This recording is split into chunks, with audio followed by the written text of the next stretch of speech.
I think we'll start because it's gone 6:30. Welcome to the latest meeting of the Audit and Governance Committee.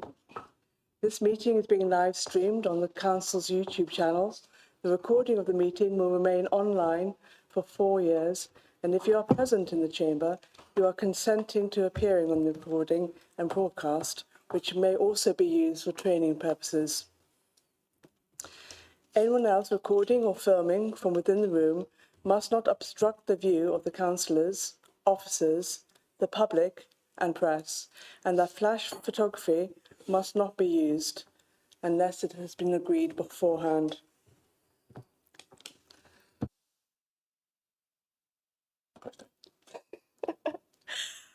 We have received apologies from Councillor Wiederhold. Councillor Castle is stepping in his place. Welcome. Number 2, election of chair and vice chair. This item is to confirm the appointments made at the council meeting on the 30th of January 2025 of myself, Councillor Miller, as chair, and Councillor Lewis as vice chair of the committee. Are the committee happy to note these appointments? Yeah, you always say okay. We did debate about it. Declarations of interests. Are there any declarations of interest? Okay. No. Minutes.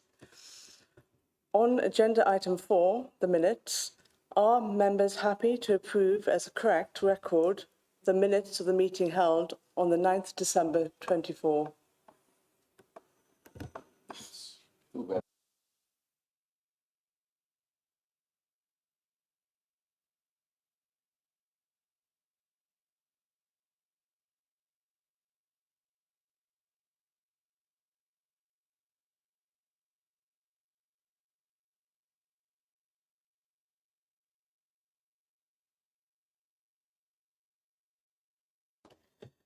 Right. Public question time. We have not received any questions from the public for this meeting, and we have not received any petitions or deputations either. We are changing the agenda slightly.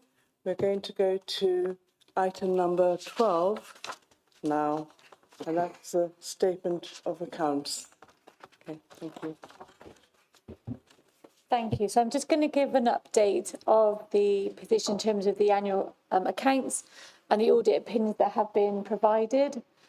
So in relation to FY22, that was signed before the backstop date. The deadline was the 13th of December and it was signed and published on that date. So it met the deadline.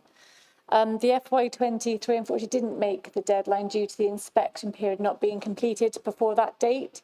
However, it's now been completed and the accounts were signed in January and they've again been published. So that concludes the Deloitte's work in relation to the audit of the financial statements. What I will say is both those opinions, due to the backstop and the cyber incident having a significant impact on the financial systems of the organisation, both of those opinions are disclaimed audit opinions, and that's in line with the government expectation around the imposed backstop date.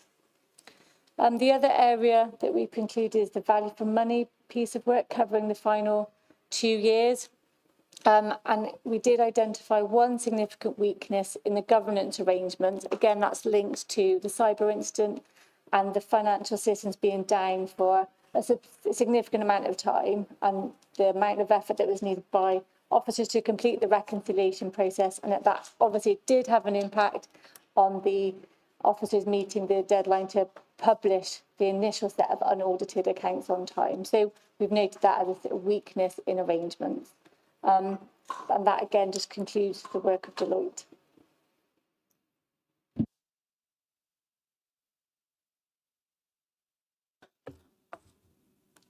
Does any member have any questions on this agenda item?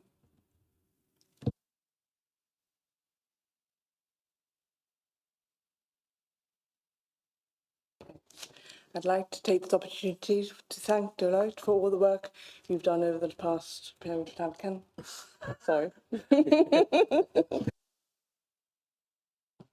I'd like to second those thanks. Sorry, that was the point. And just if it's okay, Madam Chair, to update you on the 23-24 accounts. So we, as Michelle has said, we've managed to get the 22-23 and the 21-22 accounts finally signed off, albeit sadly with the disclaimed opinion, but we were running uphill after the cyber incident and to meet those backstop dates. And we're not alone in that circumstances across the country. There's been lots of disclaimed opinions. The new auditors, Ernst & Young, will start their work shortly. The 23-24 accounts we're waiting on the 22-23 accounts to be finished. We have started those. We strategically slowed the process because we knew we weren't going to get those set of accounts prepared and published for inspection by the 17th of January. That was given the timeline of the 22-23 accounts, which were right in the middle of December. So we stalled that to actually focus on the council's budget, as many members will be aware. So we're now in the position of working strategically to get those accounts over the line, and trying to liaise with Ernst & Young, who are taking on the audit late in the day because Bishop Fleming were our appointed auditors originally. So we're now in the position that we're waiting on Ernst & Young to start that planning. But it is just, again, to inform the committee at this early point that the 23-24 accounts will not meet any backstop date because they should have been published on the 17th of January for that to be possible. And they would need to be audited and signed by the 27th or 26th of February, somewhere towards the end of February. Given where we are now, that is obviously not going to happen.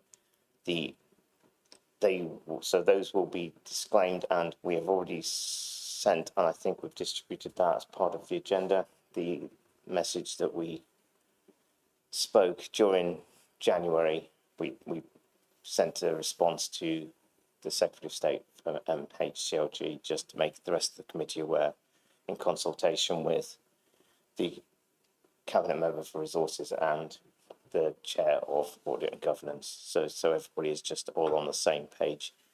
Our ultimate aim is that we get Ernst & Young in us, and having had conversations with them, they're likely to be doing their audit July. So we will have time. We will have the accounts ready for that. We'll get them published as soon as they are available. They will do their audit, and then we'll be on track, touch wood, on track for the 25-26 accounts to meet an equally tight backstop date when you get to of the similar date in February next year. Hopefully that just brings everybody up to date as to where we are in terms of the current or the latest set of accounts. But yes, thank you to Deloitte.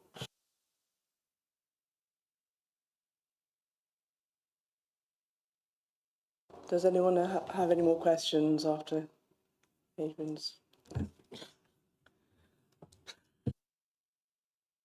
Sorry. Are members content to note the statement of accounts? Yeah. Yes. Okay. Thank you. That Go on report then. was Good afternoon. noted.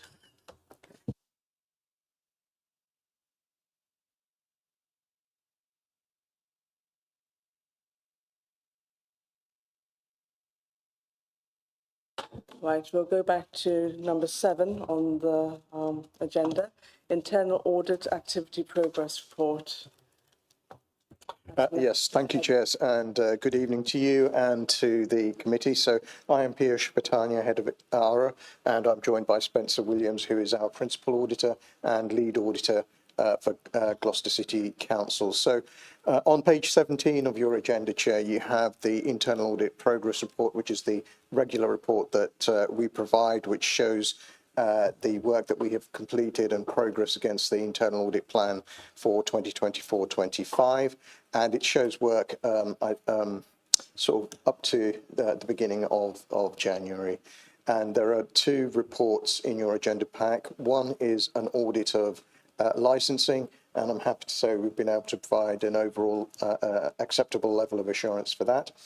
The other item is a grant certification around the High Street Heritage Action Zone. And again, I'm pleased to say that following our work, we are satisfied that the conditions of the grant have been complied with by the council. On page 23 of the report, there is then the recommendation monitoring a report just to show the implementation of recommendations made in previous audit reports. On page 24, Chair, there is a counter-fraud team update. And then on page 31, finally, Chair, you have the further actions and more detailed information on the outstanding recommendations. On page 35, Chair, there is also a non-public part of that report, which if you obviously wanted to discuss, we'd need to consider going into the non-public part of the meeting. But happy to take questions, Chair. Does any member have a question? Okay. Andy Lewis. Thanks, Chair. I've got two or three, actually. It's under 2.5, section 2. The licensed team leader is knowledgeable and experienced in the sector. Great one. But I think you highlighted that something happened to that team leader there. There would be major problems. So I just want to know whether you could tell us, or Declan or Adrian, what would actually happen if that team leader wasn't there?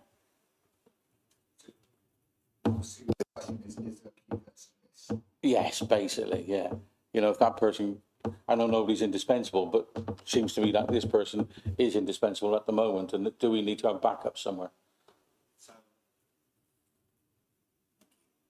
Okay, so I don't believe an audit finding was raised in relation to a key person risk, because that risk is mitigated by the rest of the team that person manages.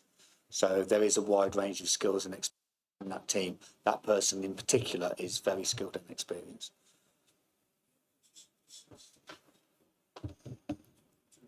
This is the approach and reliance. And yours, okay. Yeah, it just says, however, this approach and reliance on the team leader needs to be appropriately balanced. So I'm presuming that needs to be looked at and will be assessed whether we need another half-person share, job share, or whatever. We're going to need somebody at one stage. If that person's on holiday, you know, and we give them a whole month off or something. Well, you know, for whatever reason, it's just wondered: do we need to look at employing somebody else, or have we got the capacity within the team to actually have somebody step up? I don't know the exact answer to that, but what I will do is I will take that away and have a discussion with the SMT member and the service manager in particular, and find out the answer as to how we're mitigating that risk, because I understand exactly what you're saying. Yeah. Councillor Pullen. Thank you, Chair.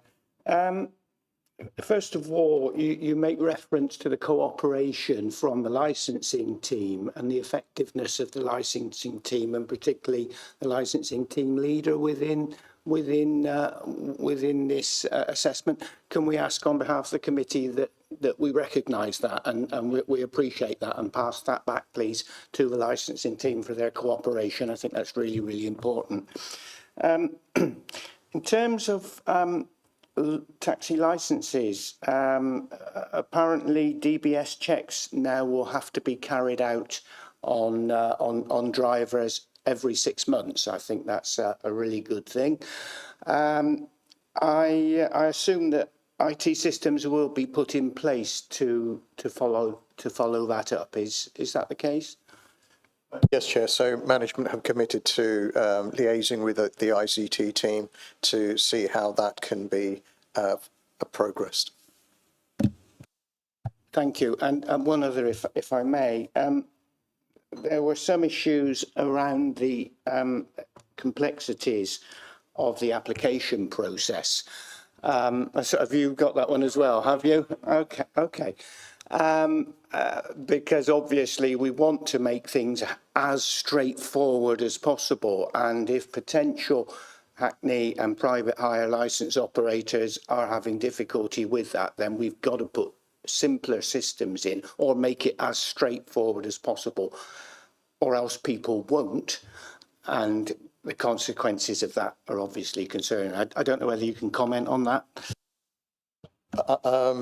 No, I mean, the system at the time of the audit was complex. I think, so if somebody was making an application, for example, and they have to provide supporting documentation.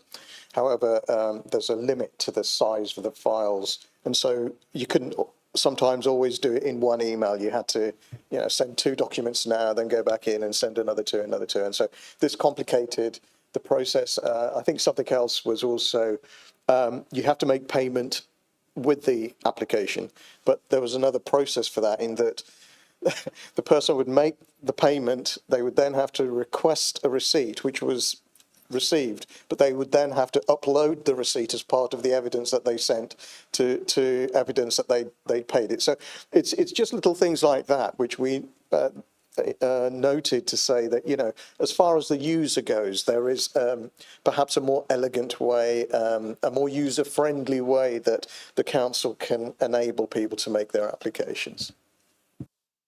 Thanks for that. I'm really pleased that was picked up, because we've got to make it as straightforward as possible for anyone to apply for things with the council. And so, yeah, great. Thank you. Are there any more questions for this? Just a quick question about the DBS checks. Is that a basic DBS check, or is it an enhanced DBS check? I'm not sure. I believe it's basic. It's a basic check. Basic. Yeah. Okay. From my understanding, a basic check only delivers a certain amount of coverage of the applicant's, history, so to speak. The enhanced one could cover things like, for example, if a taxi driver is taking a kid on a journey, like from school to home, for example, some things like child exploitation would be picked up with an enhanced DBS check. So it might be worth looking into that. It doesn't cover, okay. Okay. I think Hackney licensed drivers do transport children though, don't they? Sometimes. They don't for the council. Okay, all right, thank you. Councillor Lewis? Me again. In 212 4, at the end, it was identified that there were differences between the monitoring spreadsheets maintained by the CQPO and the supporting documentation and monitoring spreadsheets. The differences were not material, and that did not affect the grant and whatever. How big a discrepancy are we talking about? Is it just somebody signing the wrong invoice or something, or something of that nature? A few pounds. Yeah. Yeah.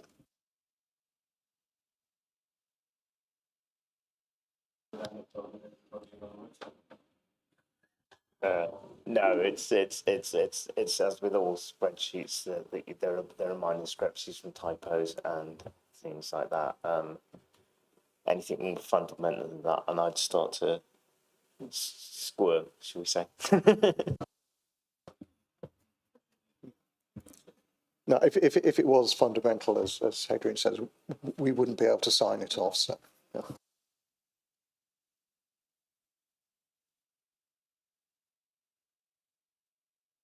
Councillor Pullen? Thank you, Chair. There's a table on page 23 of which the main chunk talks about audit activity. And then it's got 1 to 14 down the left-hand side. And the first one is Health and Safety Limited Assurance Second Follow-up. And then there are a number of underneath, and it says April 22 2, number of open recommendations 1, does that mean that that recommendation hasn't been carried out? Because, you know, what is worrying is number 1 is health and safety. Number 2 talks about the airport, and number 3, and I didn't get any further than that then, talks about section 106, all back to December, all back to 2022. So those recommendations were made in 2022, but they're still outstanding. I just wondered, I'm reading that correctly, am I? Yeah, yes, Chair, you are. There is further information on those. That's just to highlight that table. But if you look at page 31 of your agenda pack, each one of those recommendations. So page 31, the first item is the health and safety item. So it provides further information on why it hasn't been implemented. And I mean, with regard to that one, you can see that I think management have tried, but there are some other actions they need to sometimes take before they're able to actually implement the recommendation. And on this occasion, you can see there's a number of actions with dates going back that management have undertaken. And I can give you a further update regarding the community infrastructure levy action. I spoke to the officer today and she's confirmed that that is completed.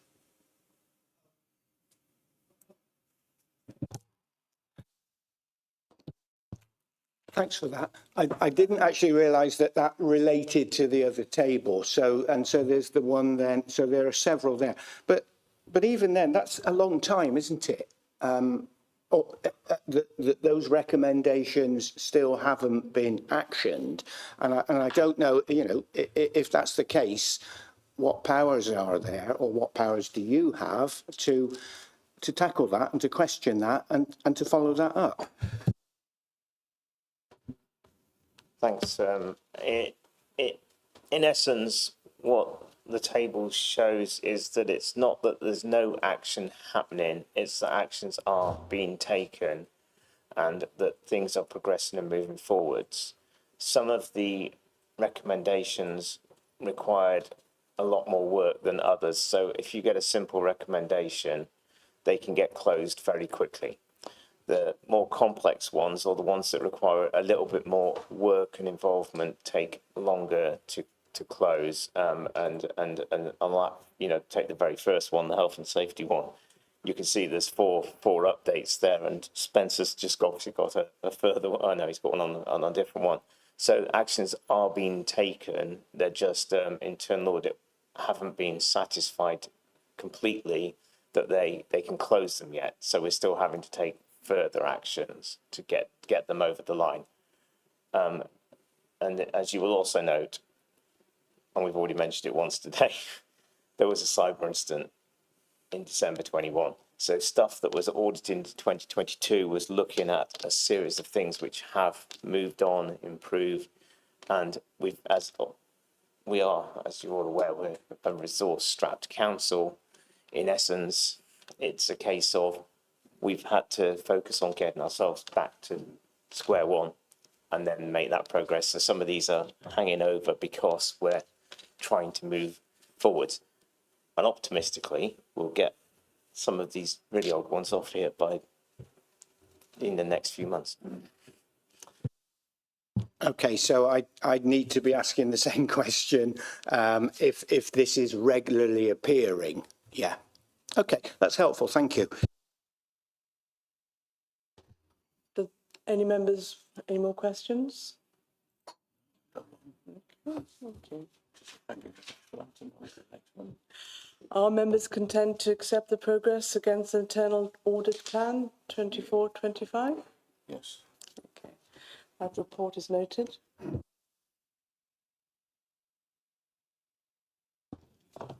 Next item is the new global internal standards. This item is to consider the report of the head of audit risk assurance informing the committee of the new global internal standards. Over to you, Piyush. Thank you, Chair. Yes, so I hope the committee have read the report and found it sort of fairly straightforward, I think, in its explanation. So the previous report, at the top of that, it does say that in local government, internal audit providers like ARA, we have to provide our services in accordance with the public sector internal audit standards. And for years, that's exactly what we have done.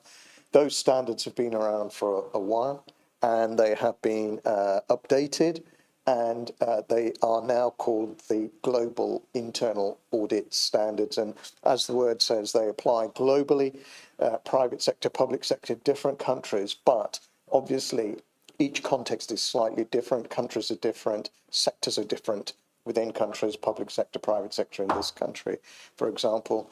And so CIPFA, who are the Institute of Public Finance Accountants, they have produced guidance on how internal audit within local government should apply the global standards. And there are some exemptions which are specified in what's called the application note.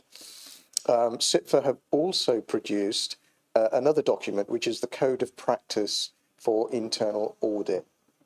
And that is much more around the governance of internal audit. So the standards are about how you do audit.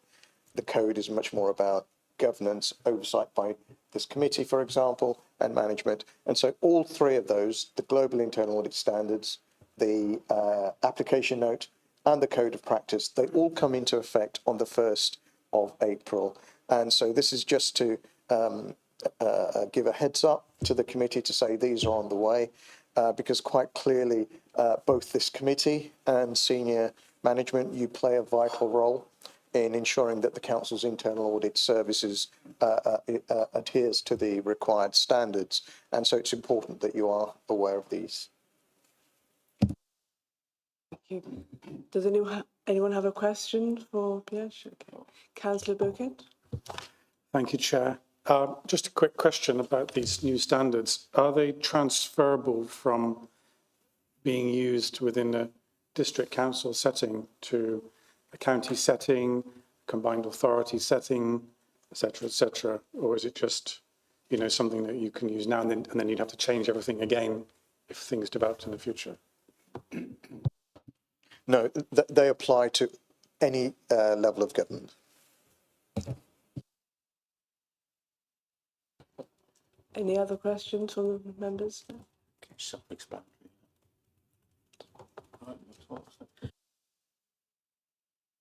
Are members content to note the information of the new global standards for the internal audit? Absolutely, yeah. Okay, that report is noted. Agenda item 9.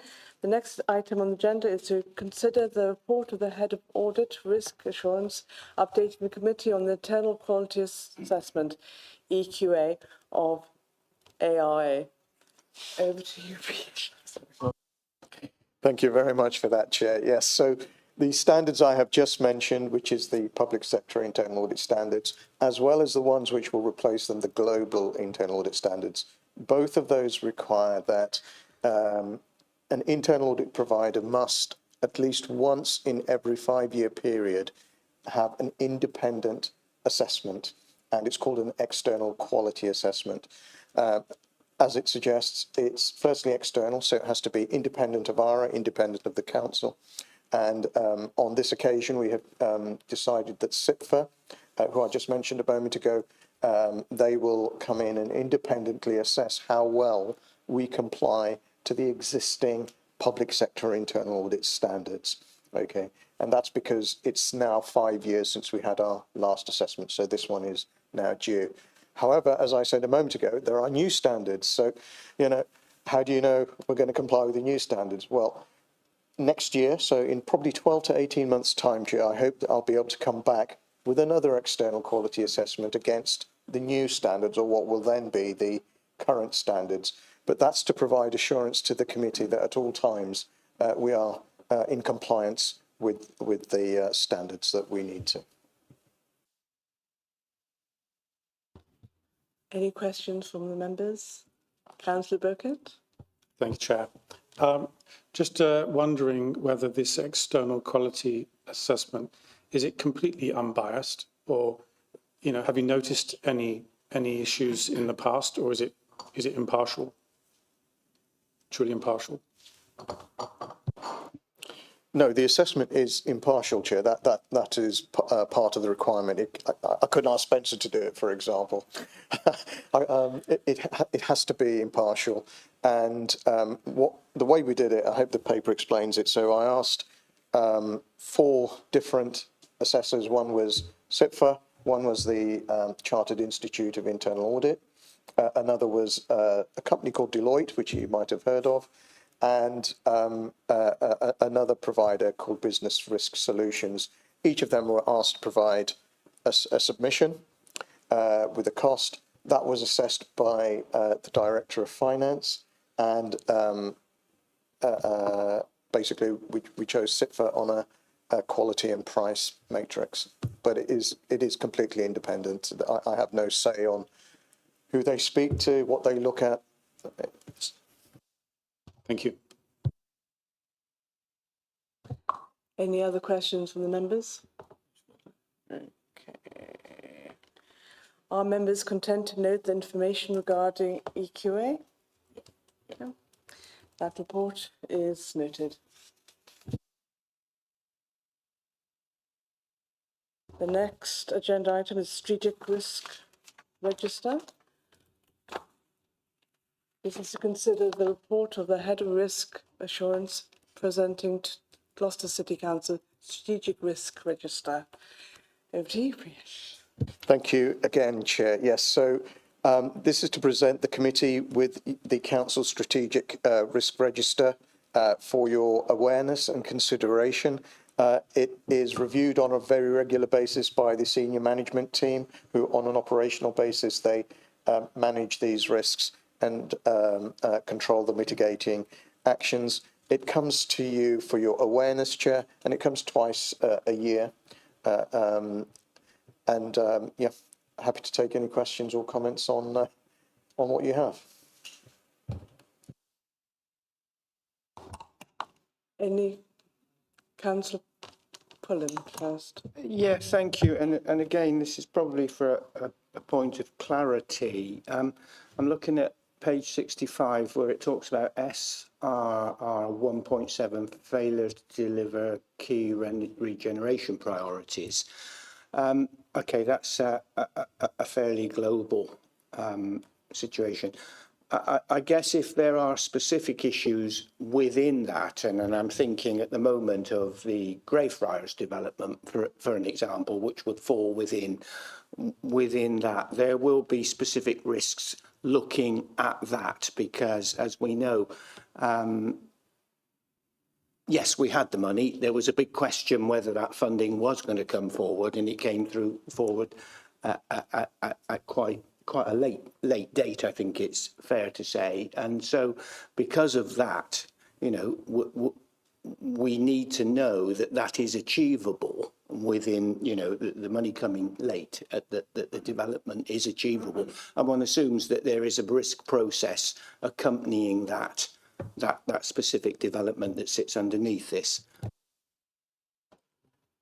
Without saying too much, because I don't have extensive knowledge, that new head of place that's been appointed is looking at, and we have the plans being developed for that Greyfriars project within the bounds of that money, and the risks are governed by the Major Projects Board. So there is a governance process in to make sure that we don't overstretch the council, and that's so there is a process in place to look at both the end game for the Forum development or King Square and the Greyfriars project. So we now know we have the money, or we're given confirmation of that, and so that project is starting and being sketched out as to what is affordable within the bounds of that money, and the feedback has been, the reports have been fed back to the ministry to make sure that we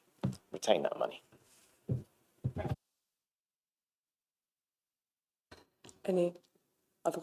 I'm afraid I don't know your name, but okay. Would you like to say something?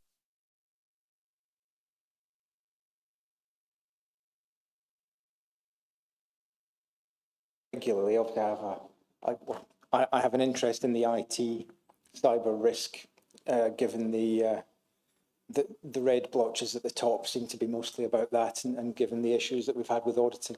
Are they reviewed monthly, the IT risks, from the board sense?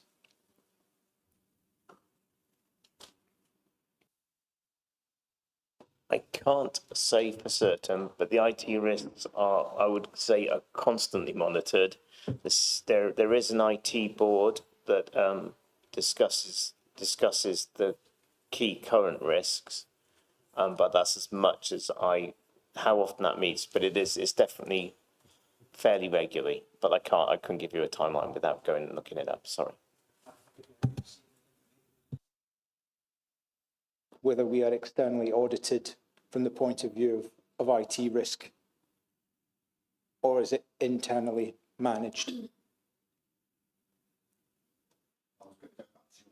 Question about because I believe, Adrian, it's a standing item on the SMT agenda, which meets quarterly.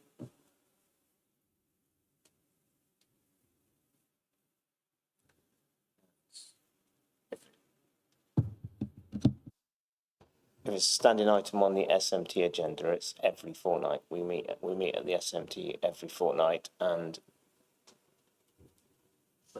if there's any change, they would be flagged at that point. Yeah, sorry, I apologise. I'm relatively new on SMT, and the points where there's not been any major need to raise anything. Yeah, okay.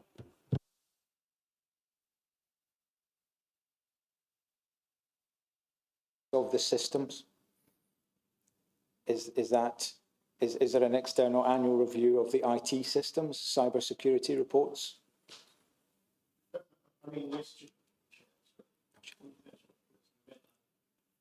Sorry. We do undertake audits every year of various aspects of the IT system, processes, etc. So whatever the pertinent risks are at a particular point in time, we would ensure that we undertake audits of those areas.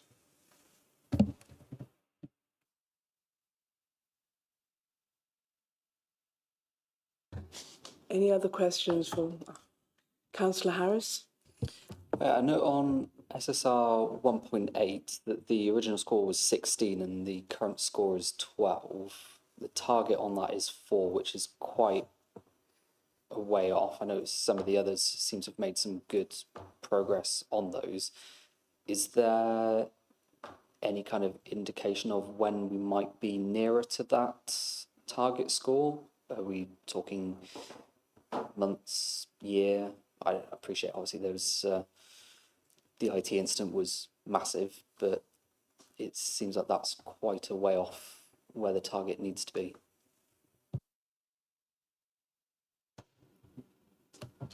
I will ask the head of transformation and commissioning to answer that point outside of this meeting, if that's okay. I'm not going to even attempt.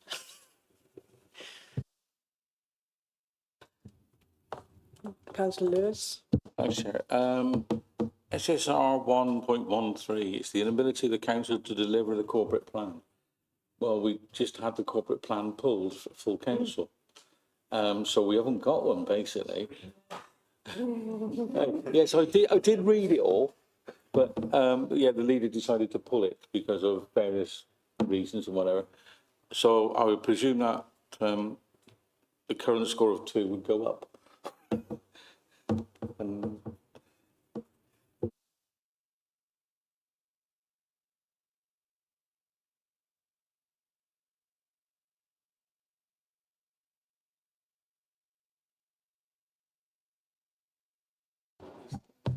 I'm thinking, and I'm going to have to pass that one back to the managing director, who is the person tagged in, and the leader of the council. In reality, I could hazard a guess, but I'm not going to. That's as far as I'm going to be drawn on that one. Thank you.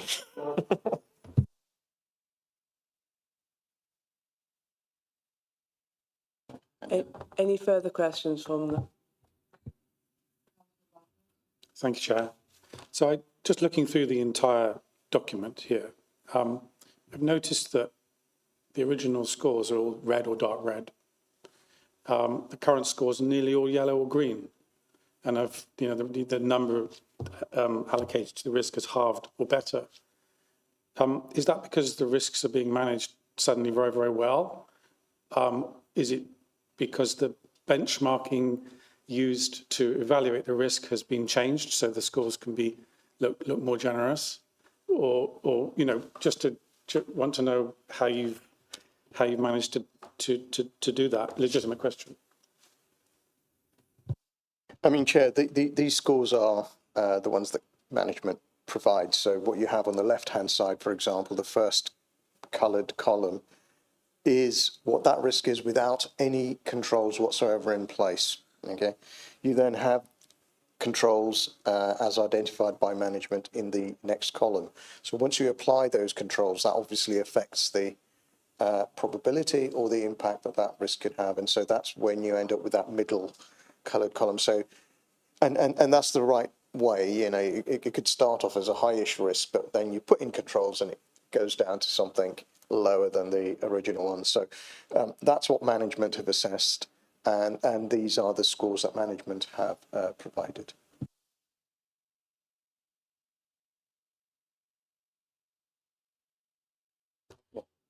Any more questions from members? Councillor Harris. As well, we've got current score and target score in a lot.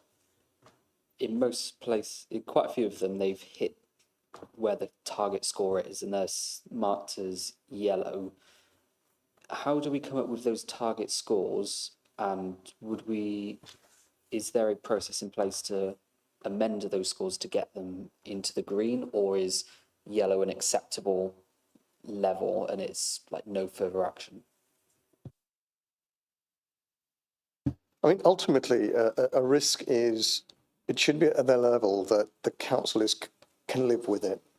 You can always put more and more resource into managing a risk, down and down and down.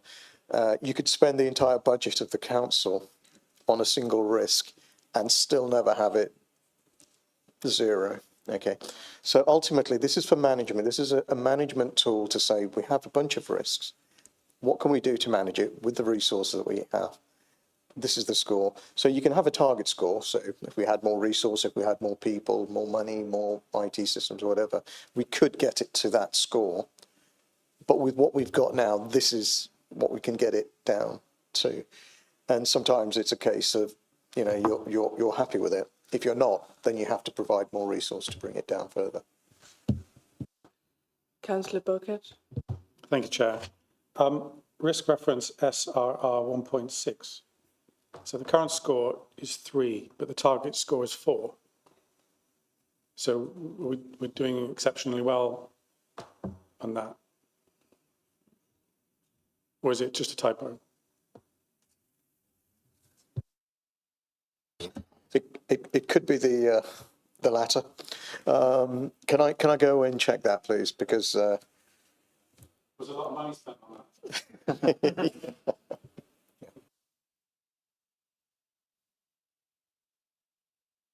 Any more? I would actually say that 1.6 is we are doing exceptionally well at that, because it's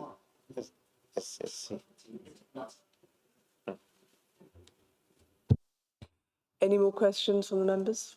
Okay. Are members content to note and endorse the strategic risk register? That report is noted.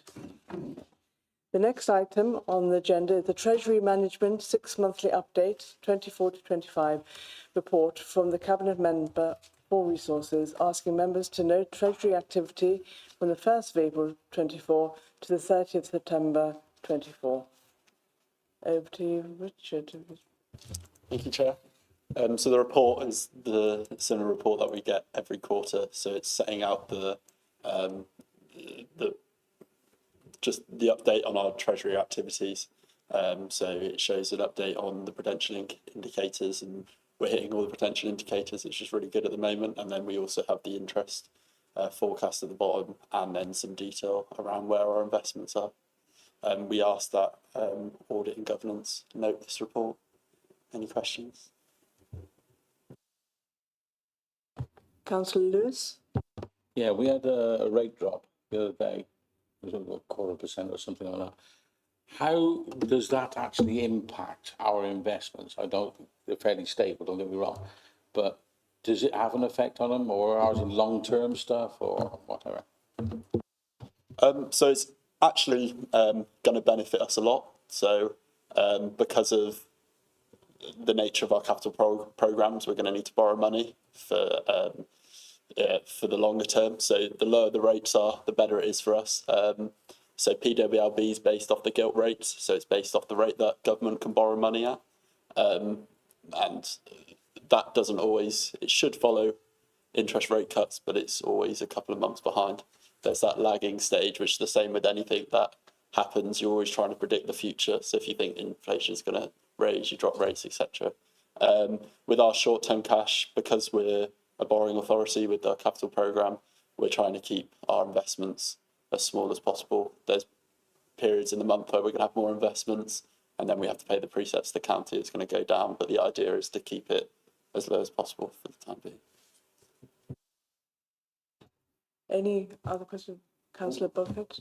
Thank you, Chair. So Donald Trump slapped 25% tariffs on UK steel, apparently.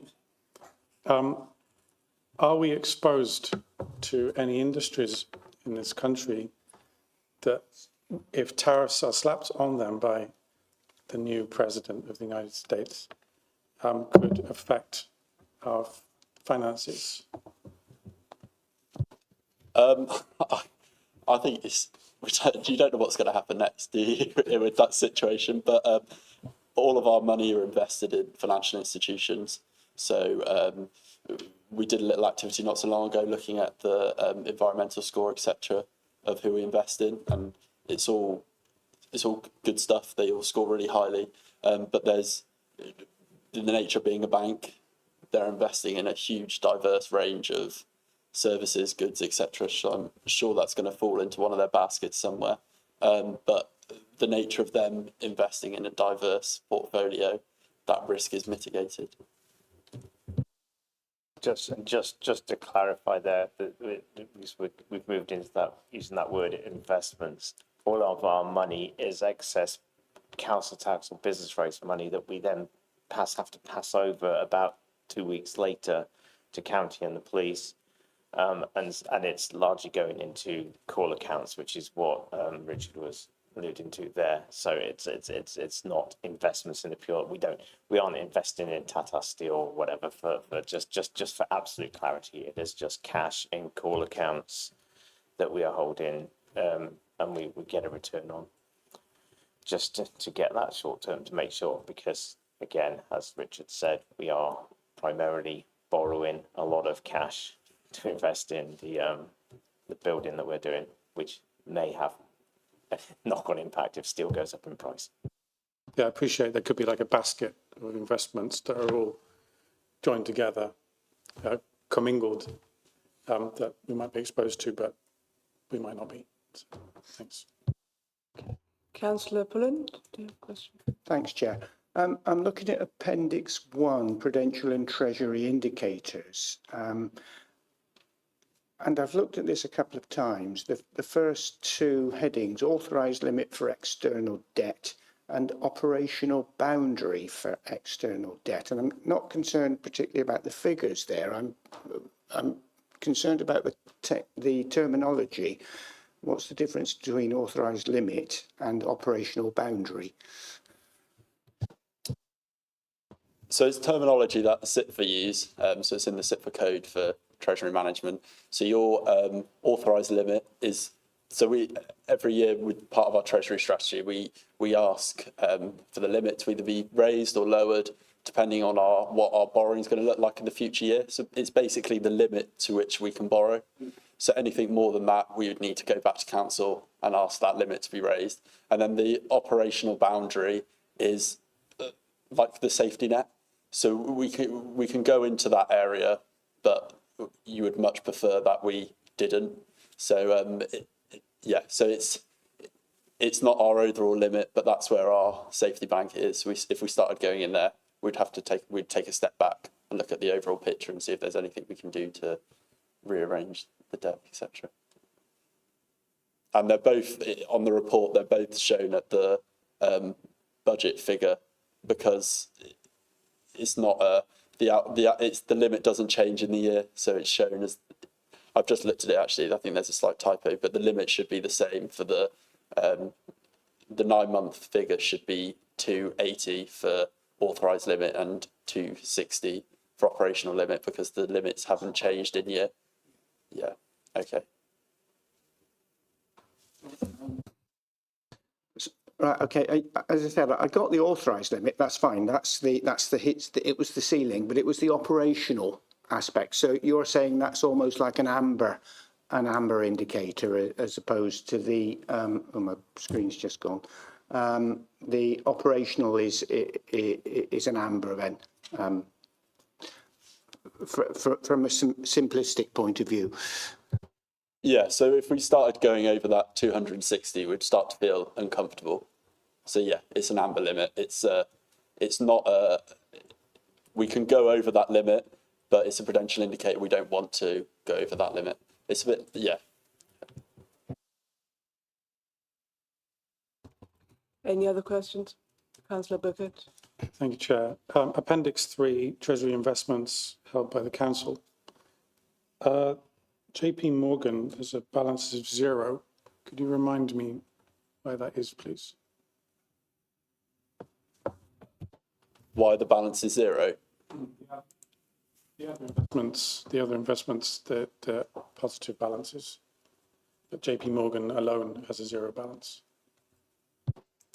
So we have an account with JP Morgan at the end of the quarter. All this cash invested, like Hadrian said, is surplus cash. So it's putting it into a call account, which is like a savings account. We can pull it in and out each day. JP Morgan's on the list because it's an account we have, but we just don't have any money with them at the moment. I can't tell you off the top of my head, but looking at it, they probably are offering lower rates than the others. So we put it in the other accounts. Councillor Lewis? Does that mean actually we've got nothing invested in America then? Because JP Morgan's American, isn't it? So the thing with Trump, it might actually be a nice safeguard not to put anywhere near it, to be perfect, because you don't know what the market's going to do over there. It's very volatile. So these are the sterling accounts of these banks. So it might be an American bank, but it's still a sterling-based fund. And it's the same with Goldman Sachs is an American bank, but it would be the British arm. It's a bit like if we had investments with HSBC, they're an Asian bank, but they've got a European and British wing to the bank.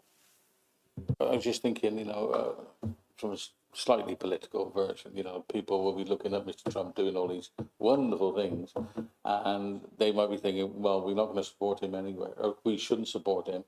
And so we don't like. I know it's in sterling, but they say JP Morgan, as an American, Wall Street and all the rest of it, don't want nothing to do with it.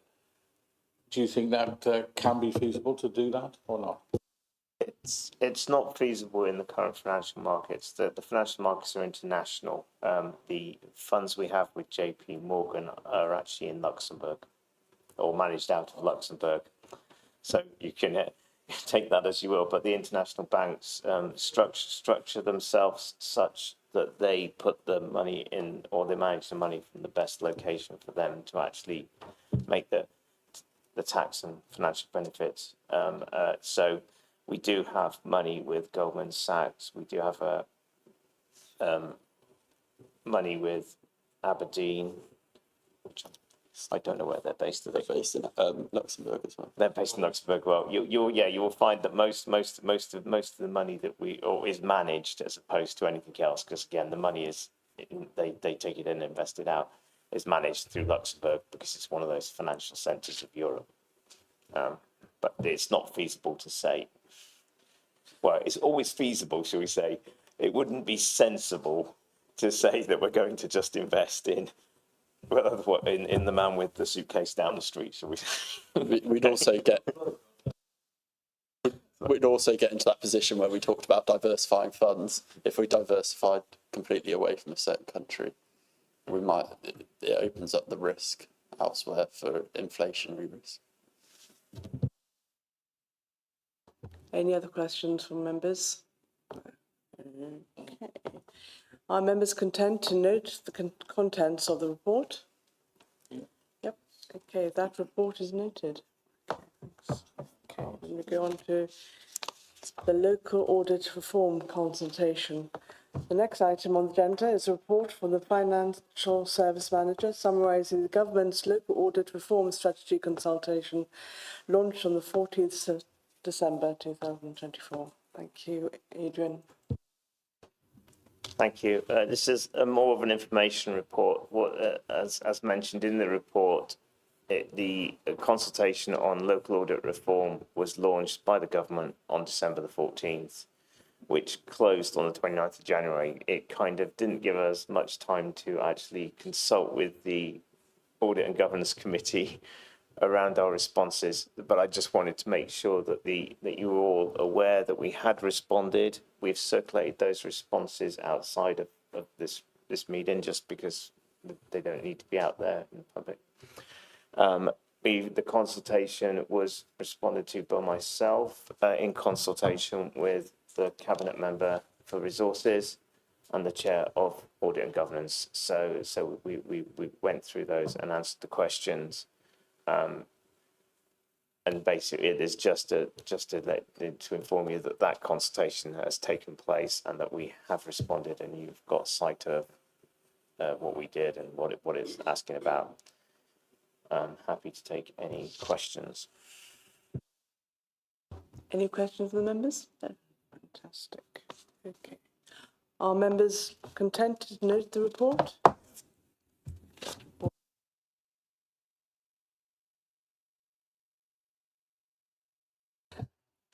Next on the agenda is the Audit and Governance Committee work programme. Does anyone have any comments on the work programme?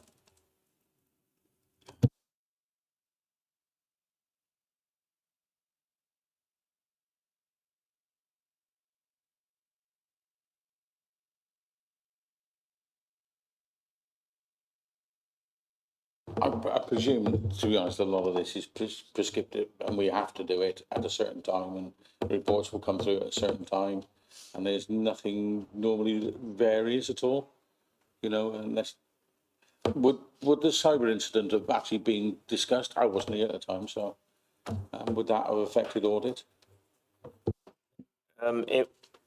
It wouldn't. It would have been mentioned, but it wouldn't have been discussed in great detail because, again, it was an evolving item at the time. But it would have been mentioned to keep everybody aware. But in terms of its impact, and then as we've moved further along, the actual answer to your question, Deputy Chair, is yes, the programme is fairly standard. We at some point, once we have confirmation of Ernst & Young start, doing some planning work, they will then bring their planning document to the Audit and Governance Committee for you to input to, and we'll feed those through. We just don't have that timetable at the moment. Internal audit have cyclical reporting, and as you've seen with the Treasury, we report that on a cyclical basis. So most of it fills itself.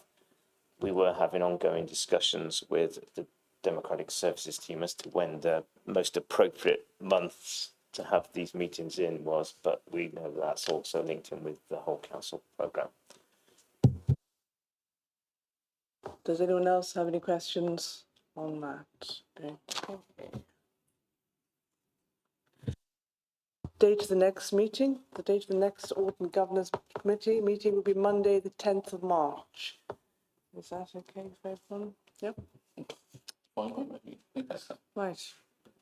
So that's the end of this meeting. Thank you very much for coming.